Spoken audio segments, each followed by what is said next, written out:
ሰላም ሰላም ኩራት ተኸታተልተይ ደህና ዲኹም? ኣነ ሰላም እየ እግዚአብሔር ይመስገን። ከማይ ሰላም ክትሉ በዓልቲ ምሉእ ተስፋ እየ እምበር ከስ ሎማልቲ ሒዘልኩም ዝመጻኹ ንጽባሕ ኣይትጨነቕ ዝብል ኣርእስቲ ሒዘ መጽእ ኣለኹ። እሳም ወዳታ ሰናይ ጻንሒት። ዝበዛሕና ደቂ ሰባት ህይወት ከባድ ምዃና ኣዝያ ፈታኒት ምዃናን ኢና ንፈልጥን ንኣምንን። እቲ ምንታይ ህይወት ንኽልተ ጫፋት ዝተቃረነት ስለ ዝኾነት ንሱ ድማ ብሕማቕን ብጽቡቕን ዝተሓዘት እያ። እቲ ጽቡቕ ትብሎ ኣንጻር ናቱ ተጻራሪ ግዴታ ኣለዎ። ንኣብነት ሓጎስ እንተሎ ሓዘን ኣሎ እውን ስለ ዘሎ፣ መከራ እንተሎ እንተሃልዩ ራህዋ ኸዓ ግድን ስለ ዘሎ። ኣብዚ ከምዚ ዓይነት ኣነባብራ ግን ዝበዛሕና ሰባት ይኸብደና እዩ። እንታይ እዩ እቲ ምኽንያት ኢልና ምስ እናሓትት ድማ ብዛዕባ ናይ ሎሚ ከይሓሰብና ብዛዕባ ናይ ጽባሕ ስለ ንጭነቕ እዩ። ኣብ መከራ እንተሃሊና ዝርህወና ኮይኑ ኣይስምዐናን እዩ። ኣብ ራህዋ እንተሃሊና ኸዓ መከራ ዝገጥመና ኮይኑ ኣይስምዐናን እዩ። ስለዚ ካብ ከምዚ ዓይነት ህይወት ወፂና ዝሐሸ ህይወት ክህልወና እንደሊ እንተደኣ ኮይንና ትማሊ ናትካ ኣይኮነትን በቃ ሓሊፋ እያ። ሕጂ ናብኣ ተመሊስካ ክትነብር ዝነበርካ እና ገበርካ ክትነብር ኣይትኽእልን ኢኻ። ጽባሕ ኸዓ ናትካ ድያ ኣይናትካን ኣይትፈልጣን ኢኻ። ስለዚ ንጽባሕ ኣይትጨነቐላ። ኣብ ኢድ ፈጣሪ ኣቕሚጥካ ጥራይ ተጸበያ። ትማሊ ድማ ናትካ ከም ዘይኮነት ተፈሊጣላ። ጽባሕ እውን ናትካ ድያ ኣይናትካን ኣይተፈለጠትን። መዓስ እያ ደኣ ናትካ ዝኾነት? ብርግጽ ናትካ ዝኾነት ሎሚ እያ። ንሎሚ ድልየትካ ክትገብረላ ትኽእል ኢኻ። ስለዚ ካብ ሕማቕ ህይወት ዝሐሸ ህይወት ክህልወካ እትገብረላ መዓልቲ እንተደኣ ሃልያ ሎሚ እያ ሎሚ እያ። ኣብ ትማሊ ኮይንካ ኣብ ሰብ ተመርኪስካ ትነብር እንተ ነርካ ሎሚ ግን ኣብ ነፍስ ዝኾነ ሰብ እትምርኮስ ኣብ ገዛ ርእስኻን ኣብ ህይወት ሰኺዑ ካብ ትማሊ ናብ ሎሚ ኣሰጋጊሩ ንሎሚ ክትነብራ ዘብቅዐካ እግዚኣብሔር ተመርኪስካ ሎሚ ቁኑዕ መንገዲ ክትክተል ቁኑዕ ስራሕ ክትሰርሕ ተበገስ። ጽባሕ ድማ ከም ፍቓድ ኣምላኽ ክትነብር እንተፈቒዱልካ ዝሐሸ ህይወት ክህልወካ እዩ። ነታ ምእንታን ክነስተውዕል ብዛዕባ ጽባሕ ከይንጭነቕ ኢሉ መጽሓፍ ቅዱስ እውን ከምዚ እዩ ዝብለና ኣብ ፊሊ ምዕራፍ 4:6 ድልየትኩም ዘበለስ ብሰናይ ጸሎትን ምስጋናን ኣብ ቅድሚት ሰማያዊ ኣቦኹም ደኣ ይፈለጥ እምበር ብገለ እኳ ኣይትጨነቑ እዩ ዝብለና።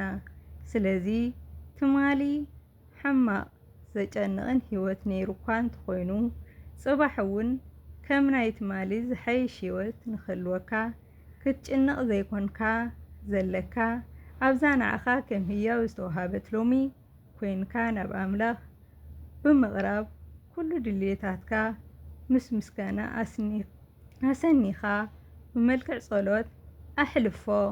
እግዚኣብሔር ኣምላኽ ንዓኻ ዝሐይሽ ዘበለ ከዳልወልካ እዩ። ልዑል እምነት ድማ ኣብ ውሽጥኻ ኣንብር።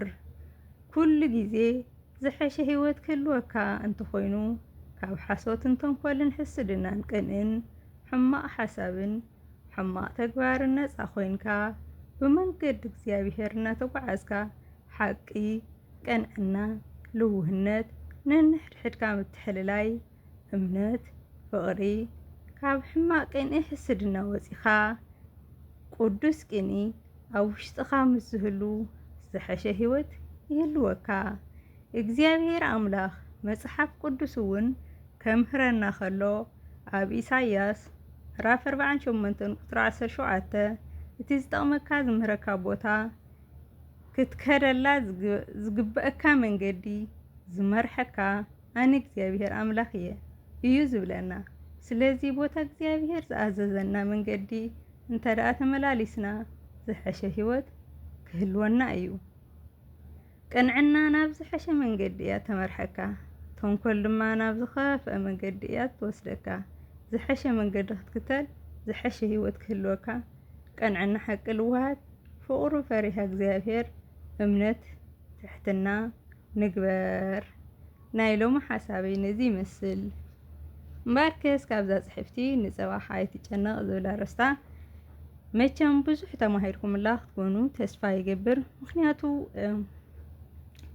ናይ ትማሪ ኦልሬዲ ሓሊፍናዮ ኢና ብትክክል ብሰለስተ ዓይነት እዚ ፅሑፍ እዚ ብጥቕሲ ብቃል እግዚኣብሔር ማለት ብመንፈሳዊ ተደጊፉ ዝቐረበ ፅሑፍ እዩ ብሓቂ ደስ ዝብል ኣገላልፃ እዩ ተገሊፁ ስለ ፅባሕ ክንጭነቅ ከም ዘይብልና ማለት እግዚአብሔር አምላክ በሰላም እንተሓደርና በሰላም ኣብ ስራሕና ውዒልና ኣመስጊና ኣብ እግዚአብሔር እንድሕር እምነት ሓዲርና እንስእኖ ነገር ከም ዘይብልና እያ ተምህረካ እዛ ፅሕፍቲ እዚ ፅሑፍ እዚ ብዙሕ ነገር ክትርጎም ዝኽእል ፅሑፍ እዩ ከምቲ ዝበልኩማቶ ብጥቕሲ ብመንፈሳዊ ዝተደረኸ ፅሑፍ እዩ ያው ንፅባሕ ኣይትጨነቕ ማለት ከዓ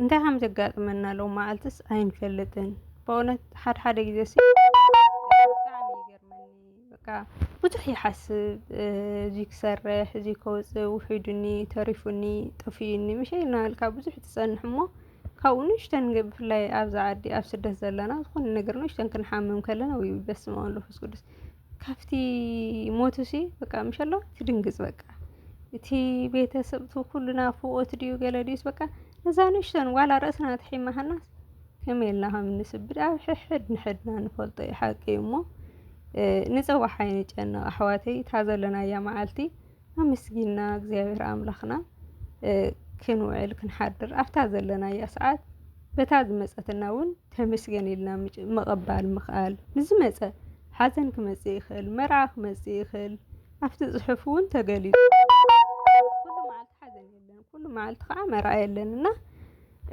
ንኩሉ ከም ሕጊ ተፈጥሮ ምልማድ ምኽኣል እና ዘይፈልጡ ኮይኖም ወይ ከዓ ዘይተሓስቡ ኮይኖም ዘይኾነስ ምሸሎ ሕዚ ብዛ ሰዓት እዚኣ ብዙሕ ሰብ ኣብ ጨንቂ ኣሎ ብዙሕ ሰብ ኣብ ሓዘን ኣሎ ብዙሕ ሰብ ከዓ ኣብ መርዓ ኣብ ዳንሲ በቃ ከም ዕድሉ ኣሎ ማለት እዩ ብዛ መዓልቲ እዚኣ እና በታ ዝተዋሃበትና ከም ፀጋ ምቕባል ተመስገን ኢልካ ንኩሉ ምቕባል ፀገም ክጠፍእ ከሎ እቲ ሓጎስ እቲ ፀገም ክርኸበካ ከሎ ፀገም ምርሳዕ ክፅግመካ ከሎ ከዓ ሓጎስ ምርሳዕ ዘይኮነ ንኩሉ ፀጋ ምቕባል ምኽኣልን ንልመድ ክብለኩም ይደሊ ሃዚ ንኣብነት ብበዝሒ ጭንቂ ህይወቱ ዝስሕት ሰብ እኒኦ እዚ ፅሑፍ እዚ ከዓ ቀንዲ ንዑ ከምኡ ዓይነት ሰብ የጠቅም እዩ ኢሉ ዝተፅሓፈና እቲ ፅሑፍ እውን በበዝኸኣለ ሰብ ከምዚ ንእሽተን ሚድያታት ክፍጠራ ከለዋ እውን ይጠቅም እዩ ኢሉ ዘምፅኦ እምበር ወይ ዘምፅኦ ዘይጠቅም እንተኾይኑ ከዓ እዚስ ንፈልጦ ኢና ወይ ከዓ እዚስ ኣይንፈልጦን ክትብሉን ወይ ከዓ ክብለኩም ዘይኮነ ዝፈለጥናዮ ንኣሕዋትና ነምህረሉ ነፍልጠሉ ክንደይ ኣሕዋትና ኣብ ጎንና ኣለዋ ዝሓዘና ኣብ ጎንና ኣለዋ ዝፅቡቕ ዘለዋ ከመይ ገይረን ክጥቀማሉ ከመይ ገይረን ንሓጎስካ እውን እንኳን ንሓዘንካስ ንሓጎስካ እውን ዓቐን ጌርካ ክትሕጎሰሉ እዩ ፅቡቕ ማለት ኢና ኩሉ ክትርስዕ ከም ዘይብልካ ከም ሕጊ ተፈጥሮ ተቐቢልካ ንጥዕናኻ ይኹን ንዘለኻዮ ይኹን እግዚኣብሔር እውን ይባርኸልካ ይሕግዘካ የኽእለካ ስለዝኾነ ካብ እግዚኣብሔር ፍቓድ ወፃኢ እውን ምንም ነገር ክስራሕ ኣይኽእልና ኣብ እግዚኣብሔር ንመርኮስ ኣብ እግዚኣብሔር እምነት ንሕድር ብጠቕላሊ ኣብቲ በፂሕና ታሕቲ ንረድ ላዕሊ ንረድ ጎኒ ንኸይድ ቅድሚት ንኸይድ ድሕሪት ንኸይድ ኣሕዋተይ ማዕረይ ኣብ እግዚኣብሔር ንወከል እግዚኣብሔር ንእመን ንፅባሕ ወይ ንትማሊ ዘይኮና ክንሓስብ ዘለና ኣብ እግዚኣብሔር ኣሚንና ጸሊትና ክንድቅስ ክንትስእ ንልመድን ግድን ክንገብሮ ዘለናን እዩ እሞ ያው ክሳዕ ሕዚ ዝነበረና ፃንሒት ነዚ ይመስል ክሳዕ ብካልእ ቪድዮ ንራኸብ ሰሰናዮ ኣዝየ ዝፈትወኩም